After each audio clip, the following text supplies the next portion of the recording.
Good evening. The situation in Lebanon and Gaza has taken a tense turn, with ongoing military actions raising concern about the humanitarian impact in the region. Meanwhile, with just 4 days until Election Day, political tensions are escalating in the US as Vice President Kamala Harris and former President Donald Trump campaign in Wisconsin. Welcome to In Focus.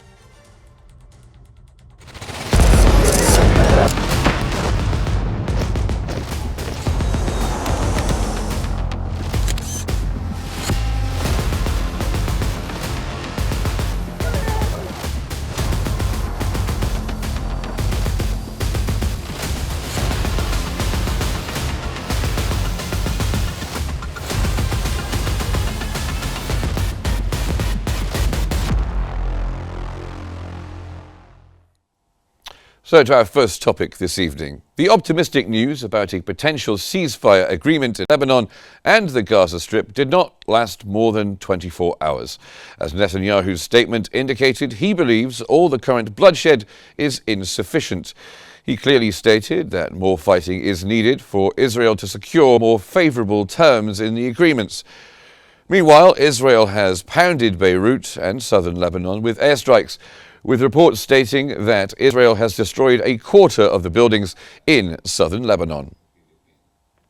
In a report, the Financial Times has quoted Lebanese experts familiar with the Lebanese government's perspective as saying that it would be very difficult for Lebanon to accept the Israeli terms, as they would be allowing Israel to violate Lebanese sovereignty.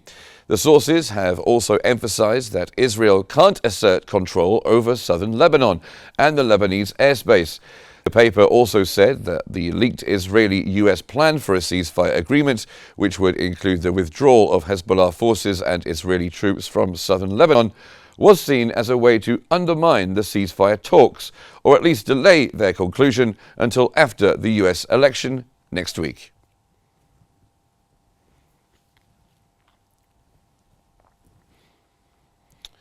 Now, for a detailed discussion of these developments, joining us from Beirut is Brigadier General Adil Al-Mashmoushi, a military strategic expert. Thank you very much for joining us on the program, Mr. Al-Mashmoushi. Brigadier General, how do you view Netanyahu's recent statements and the conditions?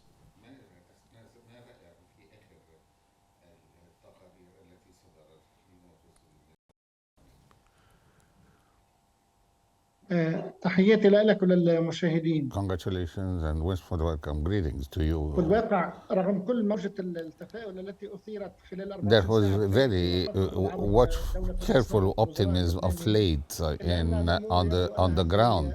However, I must say the escalation of the Israeli attacks is creating further chaos, and this is affecting very much the general mood of the population. This is happening at the entire Lebanese front, and this is also reflected on the front in Gaza. And this escalation is not reassuring at all, because I can tell you that the southern suburbs of Beirut itself have been subject to intense bombings, unprecedented really in terms of severity. And I don't think that on the short run at least, and at least until the American elections have been settled, I don't think that you can expect any optimistic point of view, at least with the position of Hamas now. There is a possibility that there might be a further escalation because of the problems related to the hostage keeping by Hamas, and this is further envenoming the situation. However, I must say also that the situation on Lebanese territory is becoming really dire, and this is creating intense chaos among the population. المجلس النيابي الأستاذ And I نبيه must say, بري Mr. حيث Nabih كان Berri is أوحى بأنه has في هذا has الإطار showed some very خاصة limited وأمام وفود optimism. الائتلاف However, I would رئيس call it الناتو some very careful رامشتاين optimism. And once again, أقبل this is all عائدا من related to the إسرائيل إلى potential الولايات المتحدة results في of the American elections الأجواء that are الأمنية forthcoming. والقومية وهذا So وضع the أمام entire افتراضات لم position تأتي of the بمرة في الاحتلال Lebanese الإسرائيلي territory is at مع risk الظروف because الحالية. of its front with Israel. Now, Brigadier General, why do you think that Netanyahu might want to postpone any agreement until after the US elections?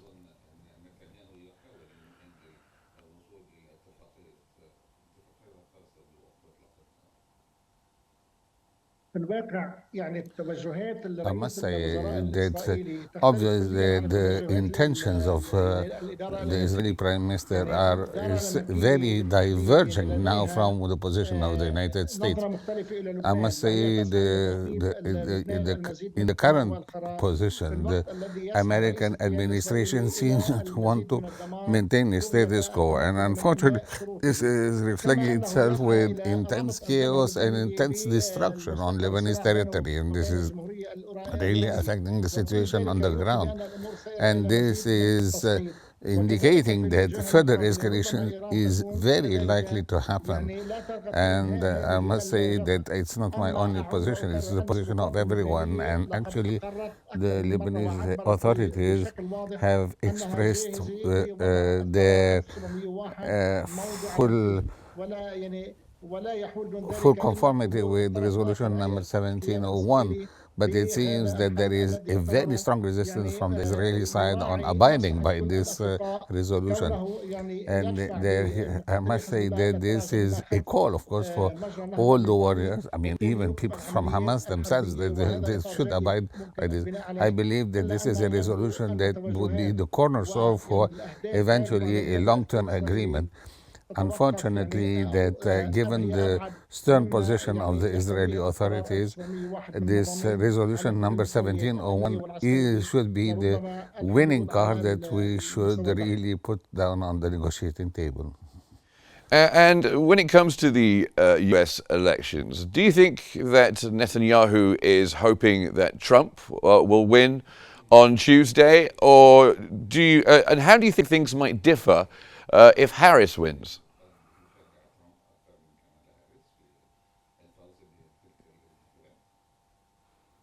يعني لم يعد بخافيا على أحد اليوم It's أن obviously very رئيس clear to الوزراء everyone الإسرائيلي that the نتنياهو Israeli طبعا Prime يسعى إلى Minister الوصول Netanyahu فوق wants Trump to الرئاسة، take خاصة to win وأنه the يعني elections.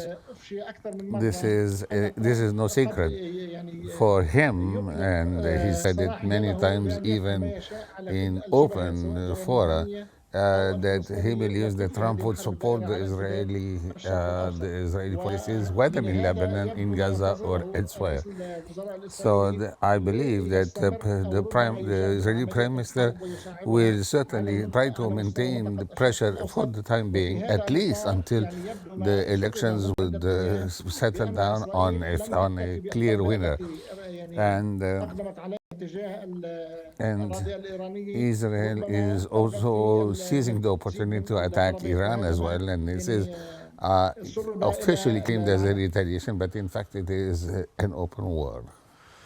And let me ask you, Brigadier General, Israeli and US press reports say that the army in opposition to Netanyahu's position is in favor of reaching an agreement in Lebanon immediately. What do you make of that?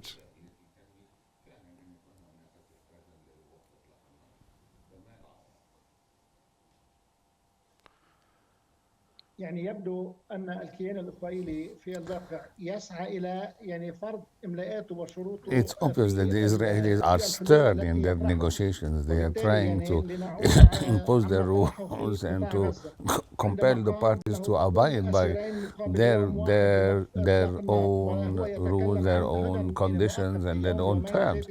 In many cases, for instance, it's two hostages against one, and this is creating some sort of unfair conditions, whether some people would say this would be in favor of a ceasefire, and some people would see it as something opposing.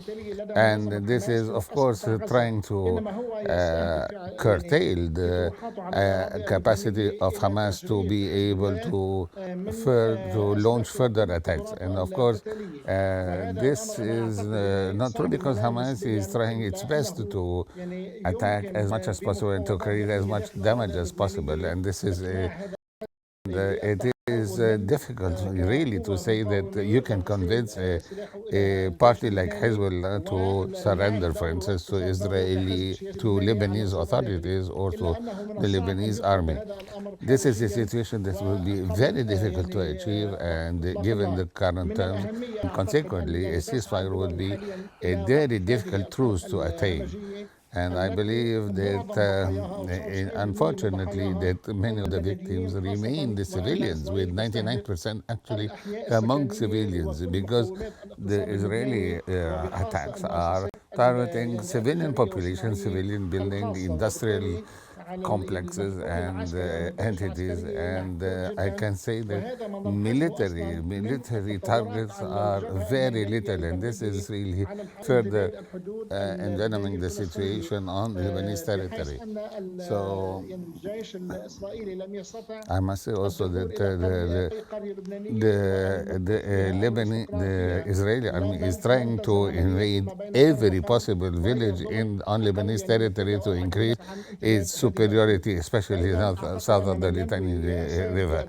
And I believe that if we are to reach a final agreement or a ceasefire or a truce, we really have to consider matters more seriously, more fairly, on an international body entity like a European Union or a UN body entity, be it the Security Council or else. So that's because, unfortunately, the current situation is extremely chaotic, especially on the Lebanese front.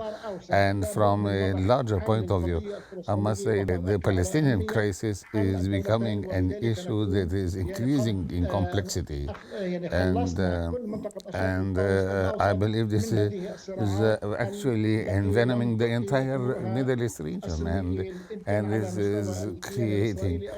this is creating pressure both on the Israeli authorities as Arab countries. Well, thank you very much for joining us on the program. Thank you for being here. That's Brigadier General Adil El-Mashmoushi, a military and strategic expert, joining us on the line there. Now, with 4 days until Election Day, Harris and Trump are campaigning in Wisconsin, with Trump stating that cheating is the only way he could lose the race, stoking fears about potential violence if he loses. Harris, on the other hand, is focusing on women's rights to secure female voters' support.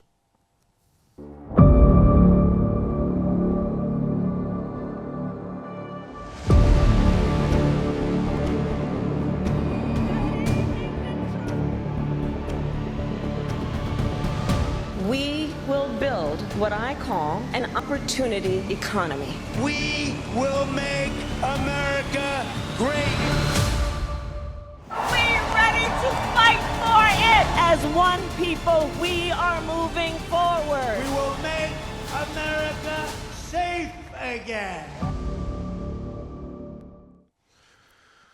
Now, The Guardian has reported that there could be a potential surge in political violence following the upcoming US election on Tuesday. The article referenced findings from the Global Project Against Hate and Extremism and Princeton University's Bridging Divides initiative, both of which highlighted risks to the electoral process and proposed mitigation strategies. This comes as a man was charged in connection with armed attacks on a Democratic Party office. Police in Oregon and Washington are investigating suspected arson targeting ballot boxes where some ballots were destroyed. In this context, a recent opinion poll conducted by Associated Press and the Nork Center for Public Affairs Research revealed that the vast majority of registered voters are concerned about attempts to overturn the 2024 election results through violence.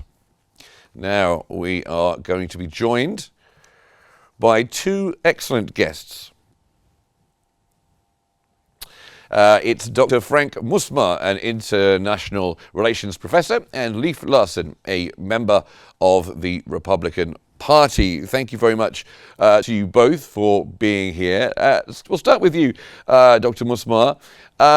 As a scholar in international relations, what impact do you think increased political violence could have on the United States' global image? Also, can you tell us whether you think that it's likely? Well, thanks for having me. Well, I think there is several new safeguards are in place for this election, which makes any party's election still an effort less likely to succeed. The subject is a concern because polls suggest that this election is extremely close and could be decided by few votes in swing states or what's called battleground states. Both candidates already have lawyers in place. Supporters are encouraged to monitor vote counting and certification process and the question the results if needed. So I think it's a sort of exaggeration. I think it will be safe and will be a peace handling of power. Okay, I'm coming to you, Mr. Larson. What do you make of the warnings about a potential rise in political violence? Well, the thing is, how large of the violence, are we talking about? The press tend to blow up every little thing into a huge event, but I do believe there will be some violence of some sort, some type of marches, things along those lines that could become violent, regardless of who wins the election. We saw at Donald Trump's inauguration in 2016, some sporadic rioting and violence in downtown Washington, D.C. in connection with that. So I anticipate we'll see something that happens regardless of who the winner is this time next week. I think it's fair to say, though, that the main worry for many people in the United States is if Donald Trump loses and it's close, and then of course he's been already saying that there's been cheating going on and there's lots of rumors online, and it does look like it's more the Trump supporters that people are worried about. What do you say to that, Mr. Larson? Well, we have to look back at some of the other things that could happen. I mean, I'm not excusing violence by anybody that's in regard to the movement. The January, riots were abysmal and unapologetic. They were anti-democratic, and the people involved should have gone to jail. But we should also remember there was a group that has been very active and is still active called Antifa. And we also saw massive riots in cities such as Portland, Oregon, where they were firebombing federal courthouses and marching in the streets and causing mass damage in that type of city. So those groups are still out there, and they will be very active again if Donald Trump does win. I wouldn't discount that whatsoever.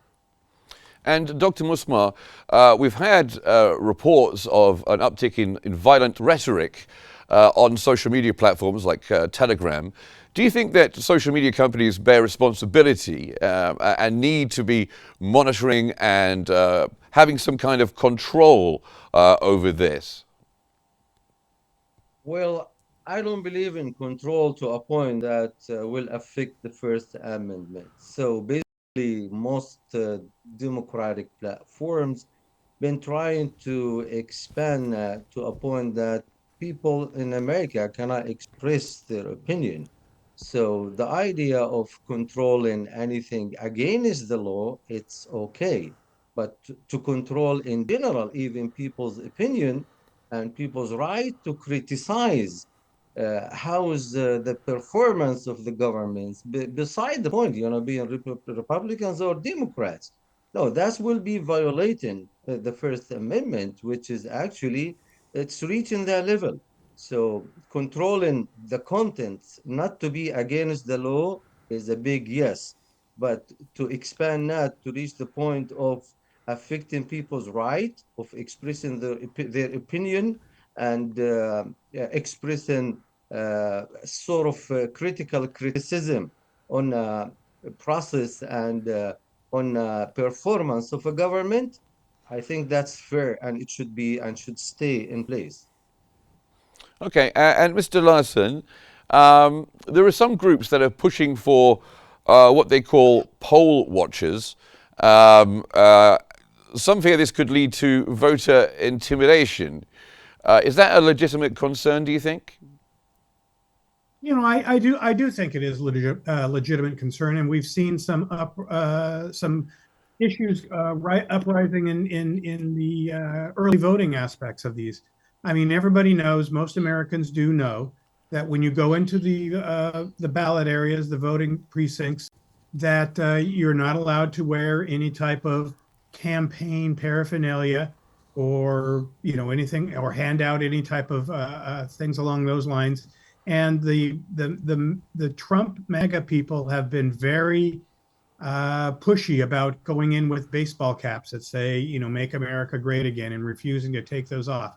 That's petty, and I don't think it reflects well on the former President Trump's campaign and what those people are actually saying they stand for, which is the rule of law. And the other thing to keep in mind is these people at the polls, most of them are volunteers, and they're doing it out of the goodness of their heart and their patriotic duty to make sure that the elections are fair and are controlled and everybody gets a chance to cast their ballot. And to take your political anger on them, I think it's unforgivable. Thank you very much for that, Mr. Larson. Dr. Musma, what do you think, what can people do, or what could political leaders do, what can the media do to try and make sure that political violence doesn't happen after the election, whoever wins on Tuesday? Well, as I told you before, everyone has the right to express his opinion in a social media, but as we said, within the umbrella of law, and exactly like what your guest said, without intimidation, without affecting people's rights of expressing their opinion. My freedom stop when your freedom start. So we cannot ban people, but we would like to keep the regulations in place and people not to violate other people's freedom as well. If I could add something. Yes, of course, of course. I think my friend is actually right. Legitimate explanations of why you think there was a problem with the elections and asking for those to be followed out to the letter of the law and as far as the legal courts will take them is completely acceptable. What we cannot have, and what I believe social media should report to the authorities, is when people start to say things like, "Let us meet on X day just outside of the state house where they're going to be counting the votes. Let's organize. Let's get together. Bring guns if they say, or whatever type of weapons or shields or batons." When those things start to be planned out that look to be calls for violence, I think that's when social media should let the law enforcement know to monitor those channels to make sure that the violence doesn't occur, because I'm very much afraid that we will see some level of violence around the nation after the election and as the different states get ready to count their electoral votes. And of course we had January the 6th with the storming of the Capitol building. Could you foresee a situation, if it is close and Trump doesn't win, of another rally like that in Washington on the Ellipse? No, and I've been told that we've probably seen the last of the rallies with the Vice President Harris's campaign rally that was just here on Tuesday. Not that they will be trying to keep people from expressing their rights to their opinions, but I don't think that the Park Service will be issuing any type of mass permit for groups of 20,000 or more. We may see some sporadic kind of marches, which we do in DC all the time. People just take to the street and march down the street, and the police just kind of guide them and keep them out of harm's way. But I don't think we will see, because law enforcement has learned to allow these type of rallies after that, between election day next week and when the votes are tallied on the Electoral College in the Congress in January. Well, thank you very much, both of you. Let's hope, however long it takes to count the votes after Tuesday, that there isn't a lot of violence. But thank you very much, both of you, for joining me on the program, Mr. Larson and also Dr. Marr.